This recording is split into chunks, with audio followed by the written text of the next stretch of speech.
l'Indo-Pacifique. C'est le concept géopolitique à la mode. Omniprésent dans les milieux stratégiques et la sphère médiatique, mobilisé par de nombreux pays, rejeté par d'autres, c'est le nouveau cadre pour penser la rivalité sino-américaine au XXIe siècle. Je suis Mathieu Turpin. Je suis Nathan Salé, et ensemble, en 5 épisodes, nous allons analyser avec des chercheurs et chercheuses spécialistes de la région la position de 5 pays pivots dans la zone. Vous écoutez GeoAsia, le podcast qui décrypte les dynamiques géopolitiques à l'œuvre dans la zone Indo-Pacifique.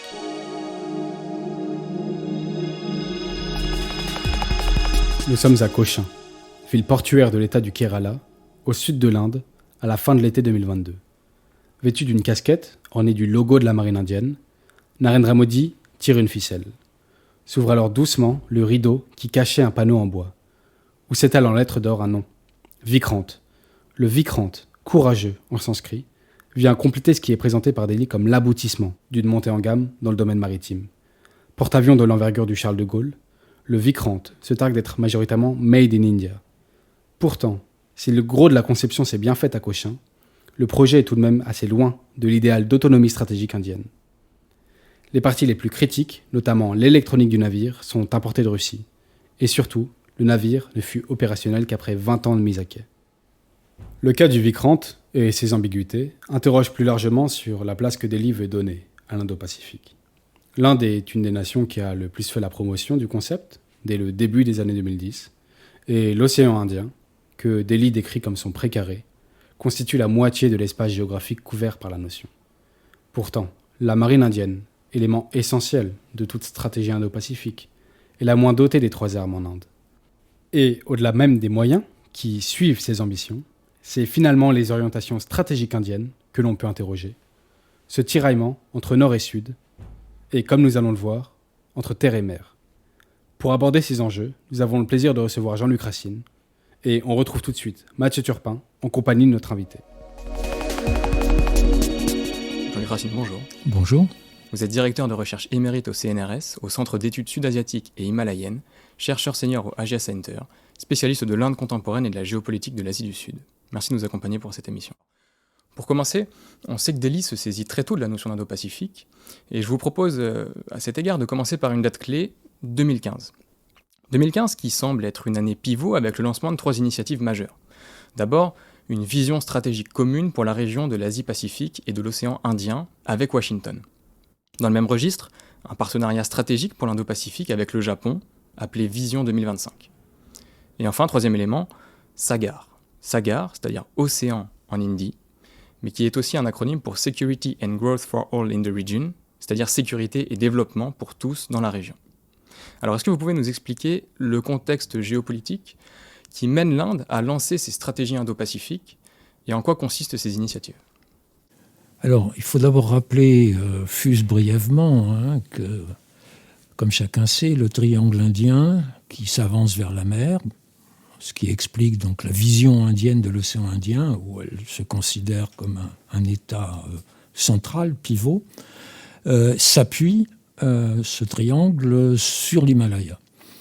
Et dans l'histoire, à la fois l'histoire de la colonisation britannique et l'histoire de l'Inde indépendante, les grands problèmes stratégiques sont venus justement sur cette frontière nord et ouest. Il suffit de rappeler brièvement ce que fut le grand jeu qui opposa au XIXe siècle l'Empire russe qui descendait vers le sud et l'Empire britannique avec tout ce qui s'est passé autour d'un Afghanistan qui finalement a connu une certaine indépendance après un accord signé avec les Britanniques, mais surtout après l'indépendance de 1947.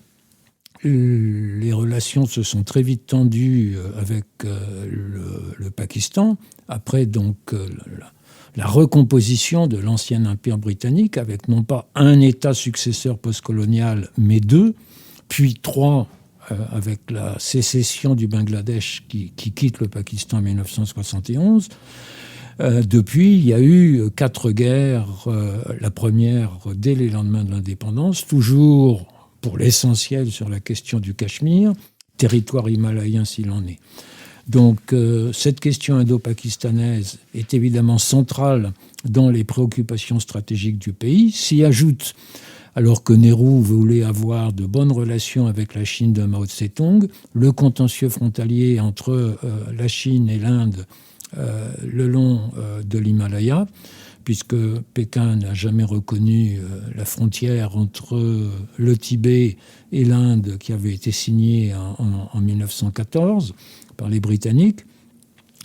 Et là aussi, donc, une date, 1962, une guerre rapide lancée par la Chine, disent les Indiens, par l'Inde, disent les Chinois, sur le front est de l'Himalaya, qui se traduit par une défaite indienne, mais assez bizarrement d'ailleurs, les Chinois refont marche arrière. Donc le contentieux reste là. Autrement dit, pour les stratèges indiens, le problème majeur, c'est celui des frontières du Nord et de l'Ouest. D'autant plus que dans la tradition britannique, donc je l'ai rappelé, le grand jeu du 19e siècle, c'était là aussi la zone sensible. Alors que pour les Britanniques, évidemment, empire colonial, eux, ils considéraient qu'ils contrôlaient l'océan Indien. Donc il y a d'une certaine façon un héritage long et un héritage court qui explique la focalisation sur les frontières himalayennes et indo-pakistanaises.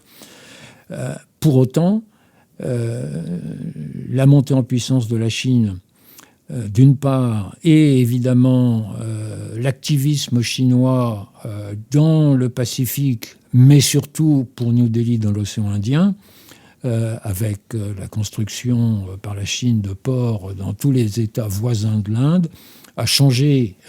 notamment au Sri Lanka. Notamment au Sri Lanka, a changé la perspective. Bien entendu, les questions stratégiques touchant au nord et à l'ouest restent primordiales, mais l'Inde a bien compris qu'il lui fallait être beaucoup plus active dans l'océan Indien. Et ensuite, quand le concept lancé d'abord en Australie, puis qui a fait florès d'Indo-Pacifique, quand ce concept est apparu, pour l'Inde, c'était finalement une très bonne nouvelle, parce que dans Indo-Pacifique, évidemment, il y a un dos. Ce qui voulait signifier clairement que c'était plus seulement la grande histoire de la flotte américaine dans le Pacifique et États-Unis, Chine, etc., mais que l'Inde revenait effectivement dans le jeu, à la fois dans le jeu stratégique et bien sûr, il ne faut pas l'oublier, dans les implications commerciales de l'océan Indien qui sont absolument importantes. Tout à fait. Vous le dites, on voit bien qu'en fait, le lancement de ces stratégies indo-pacifiques semble quand même assez lié, ou en tout cas être en réaction à ce qui est considéré par Delhi comme une forme d'encerclement chinois dans sa zone d'influence traditionnelle, c'est-à-dire l'Asie du Sud. Donc concrètement, quelles ont été les initiatives pour briser cet encerclement et pour quels résultats aujourd'hui ? Alors, on ne peut pas briser l'encerclement. C'est-à-dire que... On peut essayer, mais... non, on peut le contrebalancer. Je veux dire, l'Inde n'est pas en mesure d'empêcher Sri Lanka, d'empêcher le Bangladesh à Chittagong, le Sri Lanka à la fois à Ambatota, à la pointe sud de l'île et à Colombo, Gwadar au Pakistan. L'Inde est obligée de constater qu'il y a des investissements chinois dans des domaines maritimes stratégiques, parce qu'évidemment, ce sont des investissements dans des ports commerciaux, mais les ports commerciaux, ça peut aussi servir au moins de base de renseignement, voire davantage. En ce moment, par exemple, l'Inde, et ce n'est pas la première fois, n'est pas très contente de voir que Sri Lanka accueille encore une fois à Colombo un navire de recherche chinois à quelques dizaines de miles des côtes indiennes. Tout à fait, on a aussi par exemple des stations d'écoute en Birmanie, voilà ce maillage. Bien sûr, les stations d'écoute en Birmanie, c'est absolument stratégique, à la fois vis-à-vis du sud du golfe du Bengale, les îles Andaman et Nicobar, qui sont un atout stratégique majeur pour l'Inde. On y reviendra, oui, tout à fait. Mais aussi vis-à-vis des équipements maritimes de pointe qui sont en train de se mettre en place sur la côte du golfe du Bengale. Mais concrètement, quelles sont les initiatives indiennes vis-à-vis de ce développement chinois, justement pour contrebalancer? Alors, c'est une question de jeu d'équilibre. Par exemple, l'Inde a réglé avec le Bangladesh les contentieux frontaliers maritimes et aussi les contentieux frontaliers terrestres. Avec le Sri Lanka qui a connu donc une très grave crise économique, l'Inde évidemment n'a pas manqué de dire que c'est la Belt and Road Initiative. La Chine promet monts et merveilles, mais vous êtes face à un endettement catastrophique. Donc il y a ça. Et puis il y a, par exemple, vis-à-vis de Sri Lanka, l'Inde a fourni à la fois une aide humanitaire et une aide financière. Avec le Pakistan, évidemment, là, c'est autre chose. Parce que là, c'est un rapport de force et les relations sont beaucoup plus tendues. Mais au-delà de cela, il y a bien sûr les autres îles, les Maldives, que l'Inde a toujours considérées comme faisant partie de sa zone d'influence pour des raisons géographiques évidentes, mais que la Chine cultive désormais. Et puis plus loin, donc là on s'éloigne des côtes de l'Asie du Sud, les Seychelles par exemple, où l'Inde considère qu'il y a des liens culturels. Il faut se rappeler aussi par exemple qu'il y avait des diasporas indiennes sur les côtes de l'Afrique orientale. Et quant à l'île Maurice, où l'Inde, semble-t-il, a développé sa première base à l'étranger, mais ce n'est pas très clair. L'île Maurice, il y a une forte population d'origine indienne. Donc, on est passé d'un questionnement sur l'environnement immédiat et la montée en puissance de la marine. Bon, vous l'avez dit à juste titre, hein, la marine... c'est la troisième force, mais c'est comme ça dans beaucoup de pays. Hein. Environ 15% du budget, il me semble, voilà, de la défense. Mais c'est un budget qui monte. On voit aujourd'hui, d'une part, donc, une stratégie indienne et un discours indien.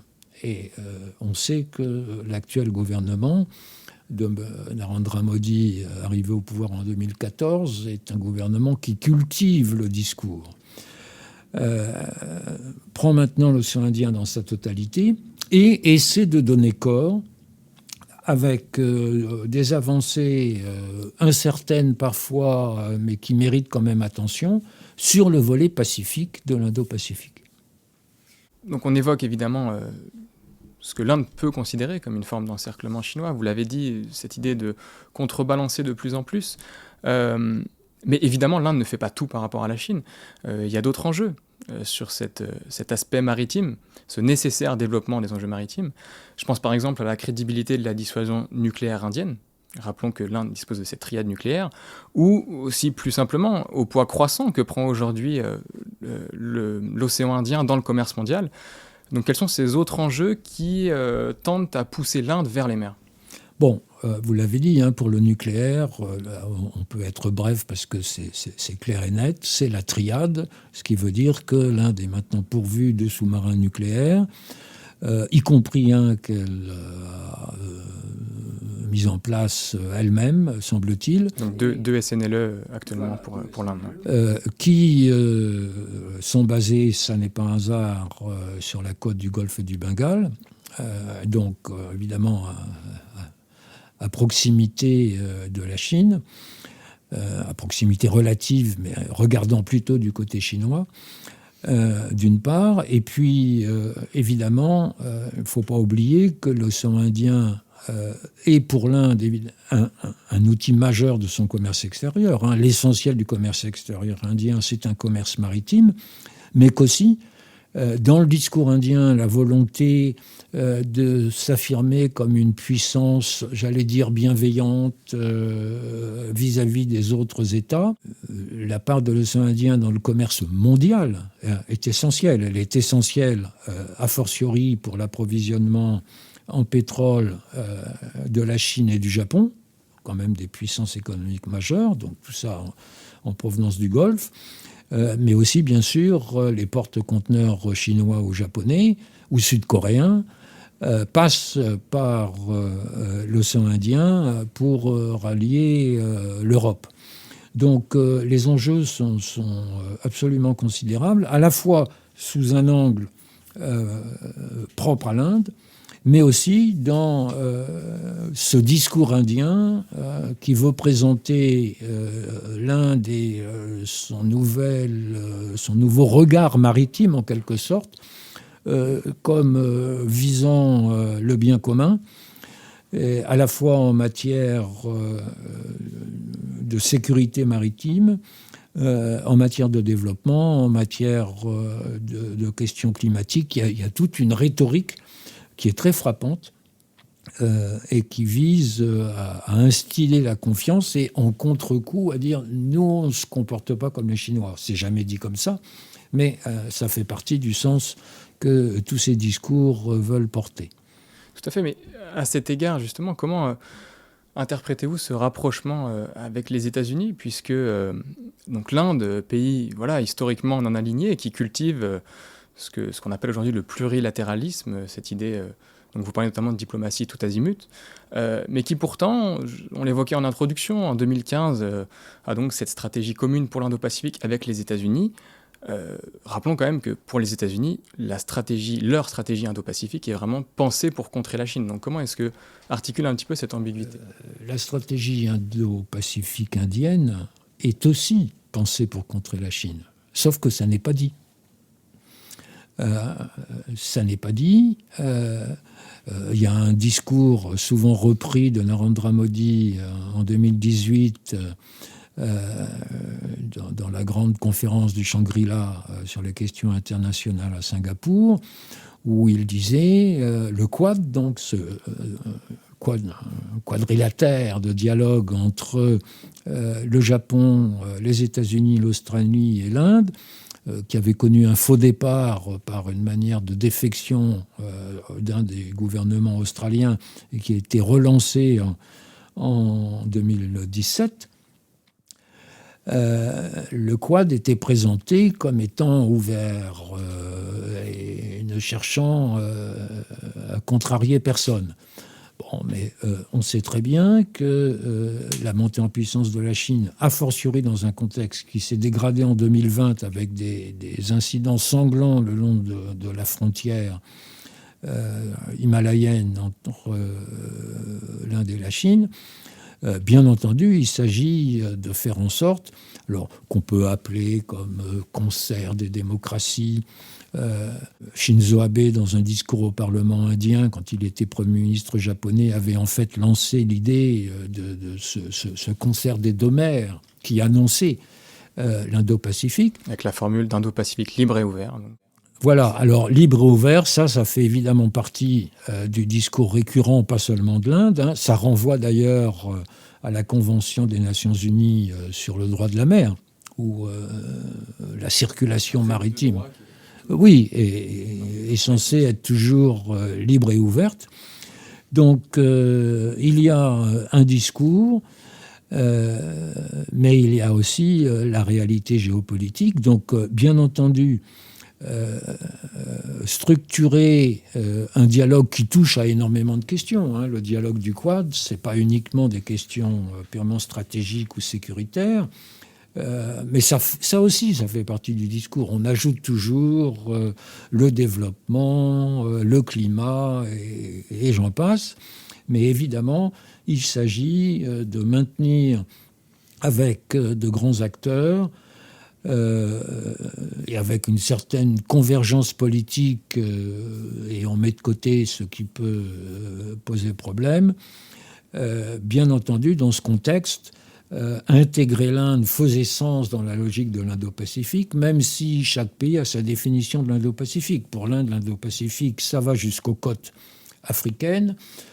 Pour les Américains, la flotte du Pacifique, qui est devenue la flotte de l'Indo-Pacifique, s'arrête à la hauteur de la frontière indo-pakistanaise, puisqu'après on entre dans les domaines de la 5e ou de la 6e flotte. Mais peu importe.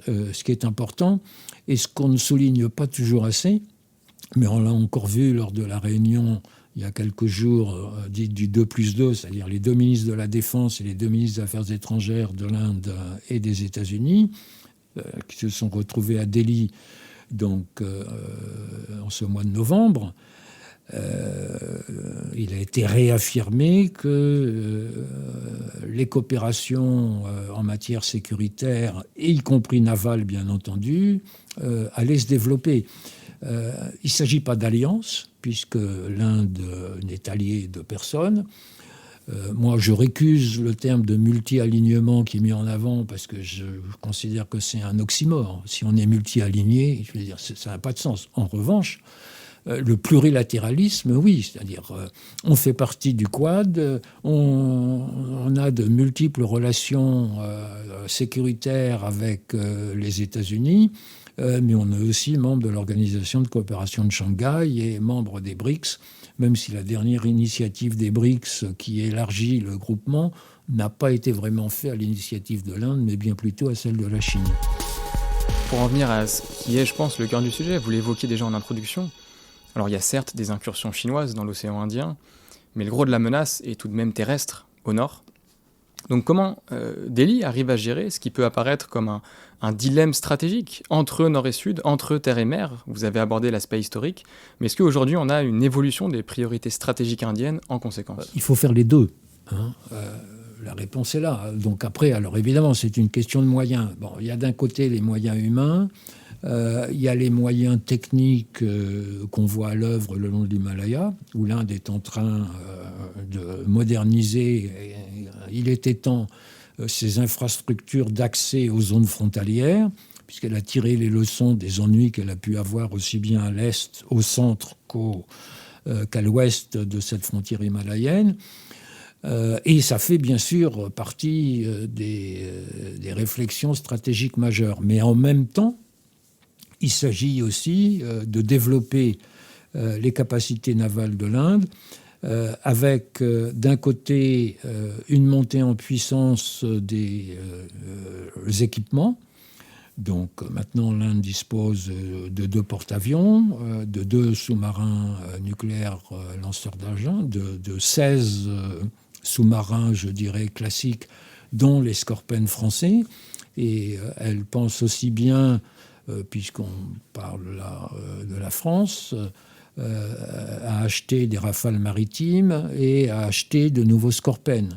Oui, notamment 26 Rafales marines évoquées cette année. Le principe est acquis. Maintenant, il faudra négocier et ça prend du temps. Mais en tout cas, ce qu'on voit, c'est la volonté indienne de faire monter en puissance sa marine, d'essayer, comme pour tout ce qui est les questions de défense, de compter sur ses propres forces, mais vous l'avez souligné d'emblée, sur un des porte-avions, il est difficile de se passer totalement de composants ou d'organes étrangers. C'est vrai aussi d'ailleurs pour l'Indian Air Force, pour les forces aériennes, qui importent que ce soit des Rafales ou d'autres, ou des moteurs pour ses propres avions fabriqués en Inde. Donc cette question est essentielle, mais on voit par exemple une nouvelle base sous-marine qui est en construction à Rombili, donc près du grand port de Visakhapatnam, sur la côte du golfe du Bengale, qui accueillera de façon discrète, puisque l'accès au port pour les sous-marins sera un accès sous-marin lui-même, donc échappant au regard des satellites d'observation. Ça, c'est un bon exemple de la volonté de monter en puissance. Après, bien sûr, il y a ce qu'on peut appeler la diplomatie maritime de l'Inde, avec d'une part, avec deux organisations distinctes. D'un côté, l'Association des États riverains de l'océan Indien, qui comprend, sauf erreur, 24 pays, dont la France, au titre de la Réunion et de Mayotte, mais qui ne comprend pas, curieusement, le Pakistan, qui fait pourtant partie des... Et en revanche, et là, ça peut paraître étonnant par rapport à cette organisation des pays riverains qui est censée toucher à toutes sortes de domaines, sécurité, mais surtout développement, etc. Donc le symposium naval de l'océan Indien où là, ce sont les responsables des marines nationales, encore une fois, une grosse vingtaine de pays dont la France, qui se réunissent régulièrement, tous les 2 ans, la Chine là étant observatrice. Donc on voit bien que ces initiatives, elles sont multiples. Et vous dites l'idée, c'est de faire en même temps. C'est-à-dire en même temps ces enjeux terrestres, en même temps ces enjeux maritimes. Mais concrètement, est-ce que c'est possible pour l'Inde? Est-ce qu'elle en a les moyens, même si c'est une puissance qui continue de se développer, justement? Oui, alors évidemment, c'est tout le problème. C'est que, en termes de PNB, la Chine, c'est, en gros, on simplifie, mais c'est 5 fois la puissance économique indienne, même si l'Inde est la 5e économie mondiale désormais et vise le 3e rang d'ici, on va dire, une dizaine d'années ou un peu moins.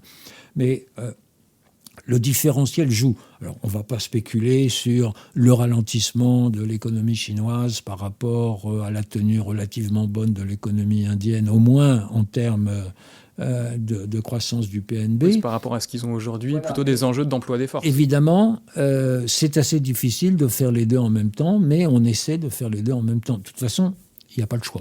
Il faut avancer comme on peut sur les deux tableaux, le terrestre, l'eurasiatique en quelque sorte, et le maritime, l'Indo-Pacifique.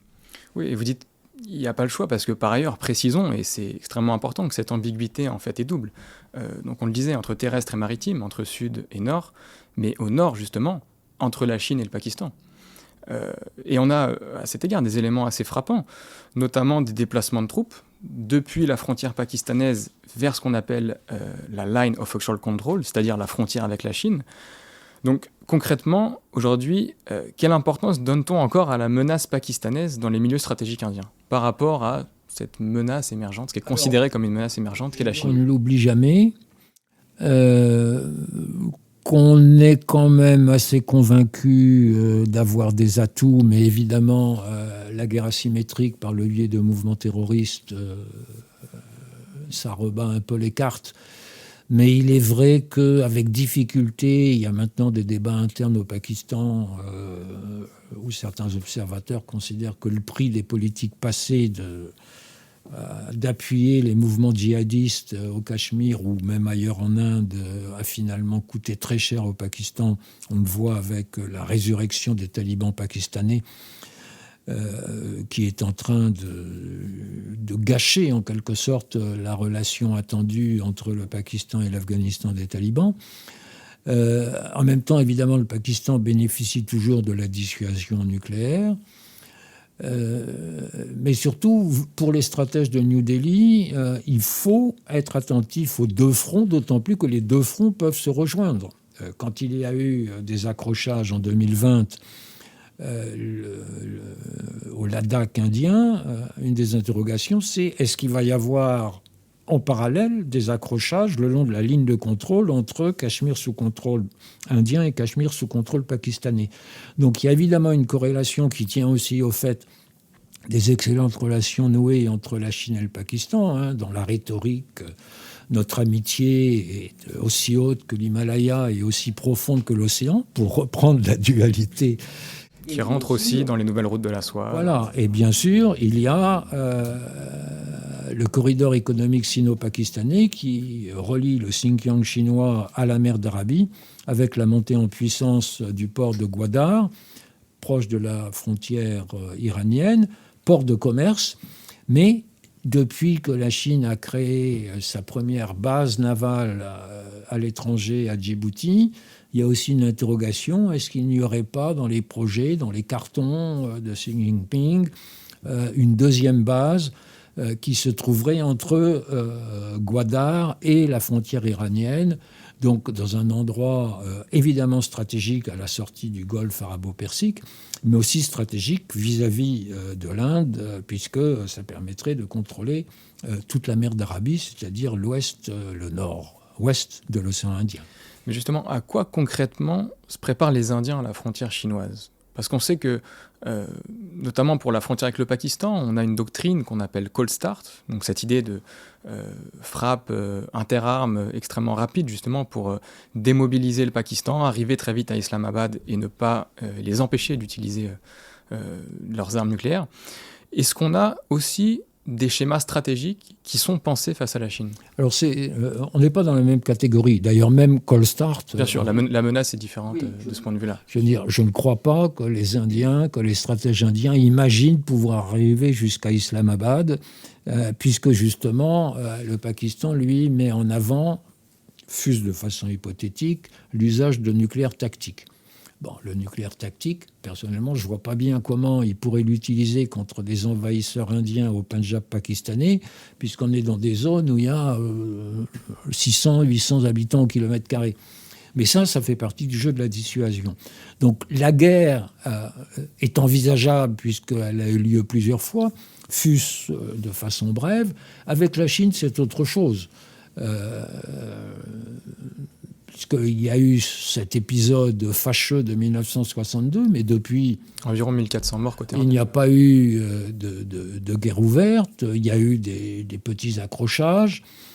Donc là, on vise plutôt, et d'ailleurs le contentieux frontalier qu'on évoquait tout à l'heure est l'objet à la fois de discussions entre diplomates, mais aussi de discussions entre généraux des deux bords depuis 2020, des discussions qui n'avancent pas et qui plombent en quelque sorte les relations entre Inde et Chine, puisque Pékin dit « bon, nous avons un différend, mais on a plein de choses à faire ensemble », et New Delhi dit « ah, désolé, mais tant qu'on ne sera pas revenu à la frontière de 2020, on ne peut pas avoir les mêmes relations qu'avant ». Mais là, évidemment, le rapport de force n'est pas le même que celui entre New Delhi et Islamabad. Mais surtout, même si le Pakistan peut avoir un rôle maritime, il faut se rappeler que la plus grande action terroriste contre le sol indien à Bombay, c'était des militants djihadistes venus par la mer. Mais ça n'a rien à voir avec l'ambition chinoise qui s'est concrétisée de financer des ports, en gros, sur toutes les côtes de l'océan Indien.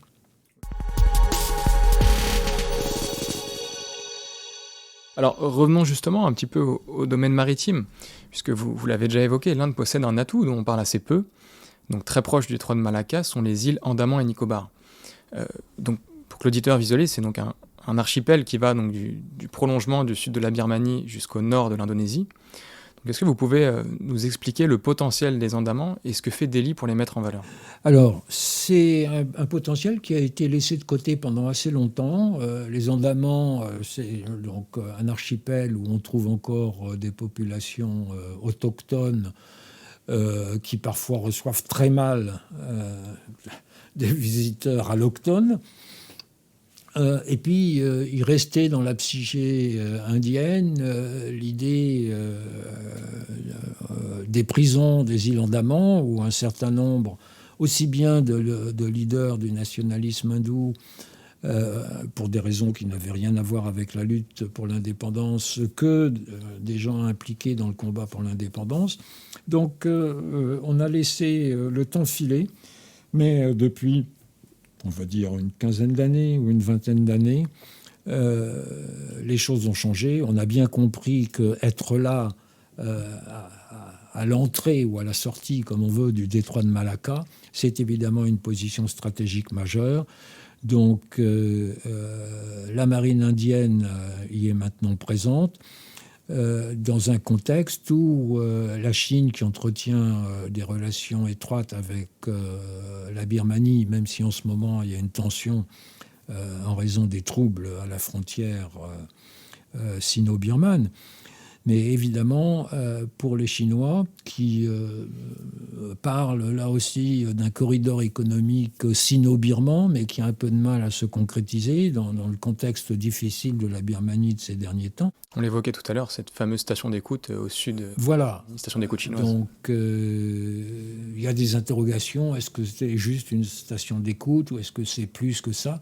Mais encore une fois, le positionnement d'intérêt chinois dans l'île la plus méridionale de la Birmanie, à proximité immédiate de l'archipel indien des Andaman et Nicobar, et sur la latitude des postures et des positionnements stratégiques de l'Inde sur la côte du golfe du Bengale, que ce soit ces équipements près de Madras ou ces équipements que j'évoquais tout à l'heure, la nouvelle base de Rambili près de Vizag.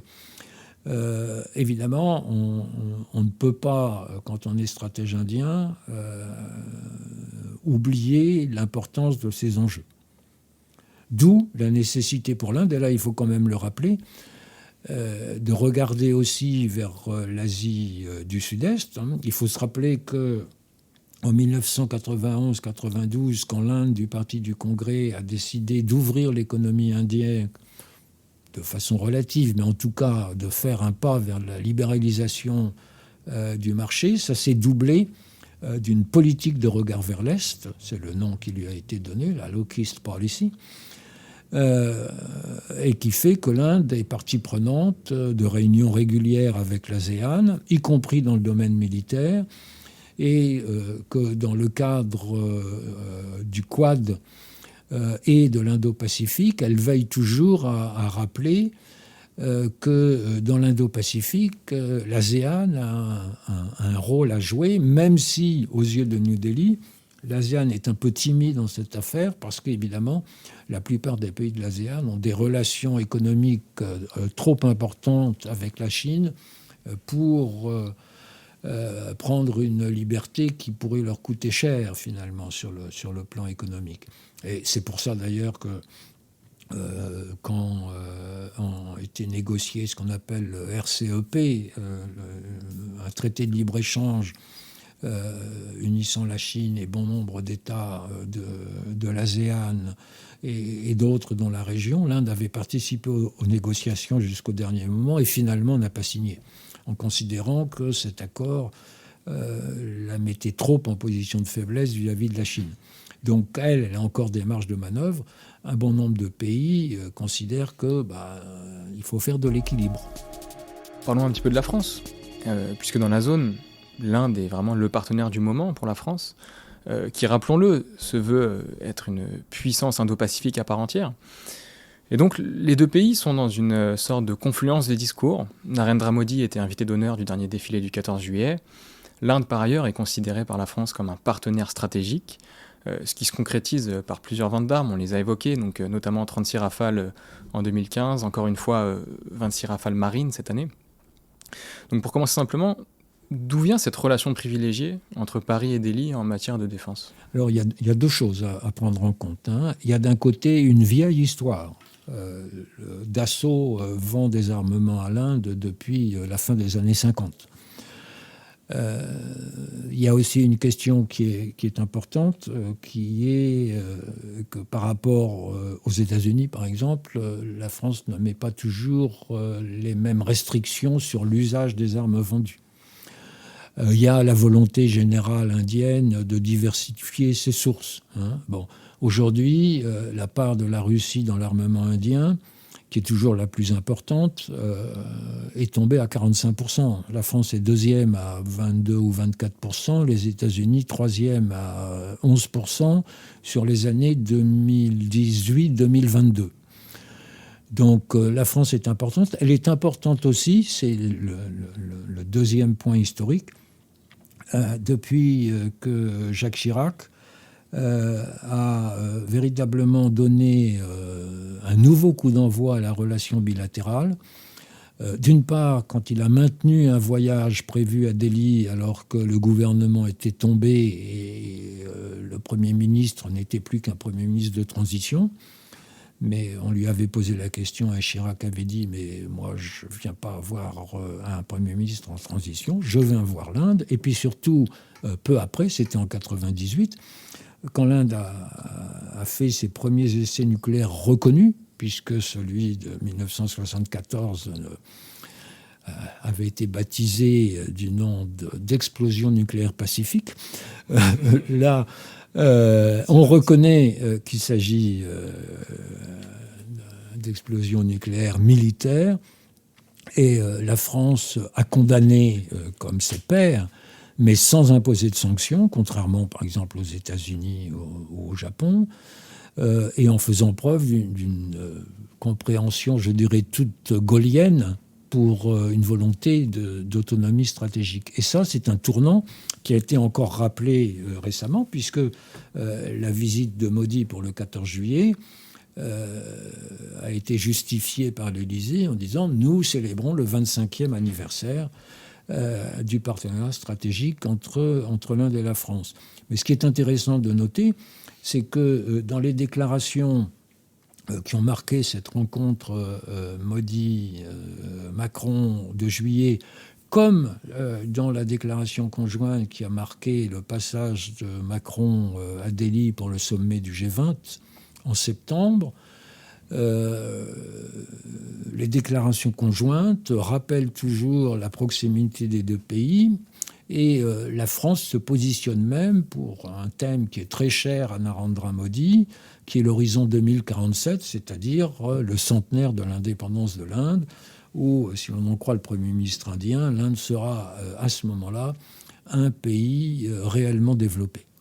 Donc on voit bien, c'est une relation historique, mais au-delà même de cette histoire et de ces enjeux de défense, j'aimerais vraiment qu'on se centre sur le côté indien, parce qu'on représente bien évidemment ce que représente l'Inde pour la France, notamment avec les ventes de Rafale qui sont absolument centraux pour la base industrielle et technologique de défense française. Mais ce partenariat, concrètement, qu'est-ce qu'il représente pour l'Inde, notamment dans sa stratégie Indo-Pacifique ? Alors, il faut d'abord bien voir que pour les militaires indiens, et en particulier pour ceux de l'armée de l'air, les Rafales sont d'excellents avions. Bon, il faut se rappeler que il y avait eu des Mirages avant, mais enfin, le parc de l'Indian Air Force était largement russe. Et il y a eu quelques ennuis qui s'accentuent évidemment avec la guerre russe en Ukraine, où certains armements prévus n'arrivent pas à l'heure. Donc la France est importante à la fois pour ses capacités techniques, mais ça ne marche pas à tous les coups. Par exemple, si Modi a décidé d'acheter des Rafales fabriqués en France, c'est parce que le projet initial qui prévoyait quelques 130 avions, dont juste quelques-uns venus de France et tout le reste construit en Inde, l'entreprise indienne, fort connue, qui devait construire les Rafales, voulait que Dassault continue à garantir ce qui ne sortait pas des usines Dassault. Et donc Dassault n'a pas accepté de couvrir ça. Et donc là, ce grand projet a capoté, mais ça n'a pas altéré la relation bilatérale, parce qu'il reste toujours, on le voit bien dans les commentaires qui sortent de temps à autre dans les médias indiens ou dans les think tanks indiens sur la relation bilatérale, il reste toujours quelque chose de l'image d'une France... alors je l'appelle gaullienne faute de mieux, mais qui comprend ce que veut dire autonomie stratégique. Et l'autonomie stratégique, qu'on l'appelle comme on veut, puisque évidemment tout ce qui vient de l'ère Nehru est maintenant banni, donc on ne parle plus de non-alignement, mais qu'on l'appelle autonomie stratégique. On n'aime pas beaucoup ça, parce que ça, c'était le vocabulaire employé sous le gouvernement congressiste précédent. Il y a aussi cette idée de troisième voie qui est mise en avant par la diplomatie française, qui fait écho à ces notions. Là, il y a une manière de convergence historique qui fait que c'est un atout dans la relation bilatérale. Pour finir, les élections arrivent à grands pas. Et donc se pose évidemment la question de si le parti du Congrès, donc le parti historique, était amené à revenir au pouvoir. Est-ce qu'on pourrait imaginer une réorientation significative dans la politique indo-pacifique indienne ? Je ne crois pas. Je ne commenterai pas la possibilité du Congrès de revenir au pouvoir ou la probabilité de Narendra Modi à redevenir une troisième fois consécutive Premier ministre, mais sur ces questions, Au-delà des polémiques sans fin, par exemple sur la façon dont Modi a géré le G20 en se mettant constamment en avant, là, le Congrès a dit mais enfin, il s'agit d'autre chose que de se faire sa propre publicité. Mais sur le fond des paramètres à la fois de politique étrangère, pas forcément sur la forme, mais sur le fond, et sur les questions stratégiques, il ne devrait pas y avoir de grandes différences. Donc, de ce point de vue-là, la continuité prévaut. Et d'ailleurs, d'une certaine façon, encore une fois, je ne parle pas de la méthode, mais je parle du fond. En dépit de tout ce que peut dire le gouvernement Modi à l'encontre du parti du Congrès, il n'y a pas eu de grande rupture en politique étrangère ou en politique stratégique entre avant 2014 et après 2014. C'est plutôt une question de style. Oui, vous abordez justement ces polémiques, et pour être un peu plus précis, on sait d'ailleurs que Rahul Gandhi, donc, qui est le leader du parti du Congrès, a accusé le BJP et donc Narendra Modi de tremper dans plusieurs affaires de corruption quant aux achats d'armements français. Alors qu'est-ce qu'on peut dire sur cette accusation ? Est-ce que c'est vraiment de la politique intérieure indienne, ou est-ce qu'on pourrait s'attendre, dans le cas où le parti du Congrès reviendrait au pouvoir, à un changement significatif dans la relation avec Paris ? Alors, je ne crois pas. François Hollande a répondu à cela, parce que, très brièvement, donc l'histoire, c'est moins une corruption de Narendra Modi en tant que telle, que le fait que, quand on signe de grands contrats d'armement, il y a ce qu'on appelle à côté les offsets. Et les offsets, ce sont les contrats en quelque sorte subsidiaires. Et là, lors du dernier grand contrat sur des dizaines de Rafales, parmi les offsets, il y en avait un qui a favorisé le jeune frère Ambani. Ambani, donc, c'est un des grands conglomérats indiens. Et le jeune frère étant proche du pouvoir, qui, comme par hasard, quelques semaines avant la décision d'achat des Rafales, a constitué dans son conglomérat personnel, je ne parle pas de celui de son frère aîné qui est beaucoup plus grand, mais a ouvert une entreprise de défense, alors qu'il n'avait jamais travaillé dans ce domaine. Donc ça a évidemment suscité des interrogations au Parlement, ça a suscité des interrogations dans la presse, qui a mené des enquêtes, et c'est ça qui a mis au point, qui a porté ombrage à ce contrat. Et donc la réponse de François Hollande, puisque ça s'était fait sous son mandat, c'était que tout ça faisait partie de négociations dans lesquelles évidemment l'État français officiellement n'avait rien à voir, mais cette histoire est aujourd'hui oubliée.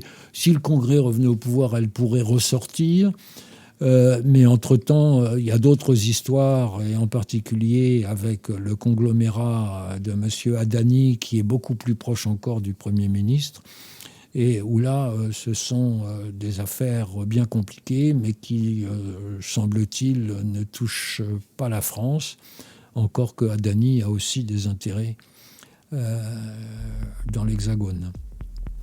Merci Jean-Luc Racine de nous avoir accompagnés pour cette émission. Je précise votre article « L'Inde dans le jeu des puissances entre Ukraine et G20 » dans la revue Politique étrangère, 2e numéro 2023, qui permet, je pense pour l'auditeur qui voudrait aller un petit peu plus loin sur cette émission, d'approfondir un petit peu. Merci.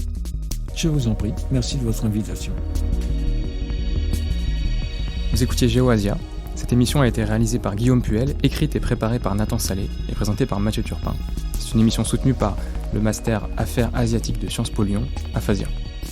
Je précise que tout retour et commentaires sont les bienvenus par email ou directement sur les réseaux sociaux de l'émission, sur Instagram et Twitter, GeoAsia Podcast.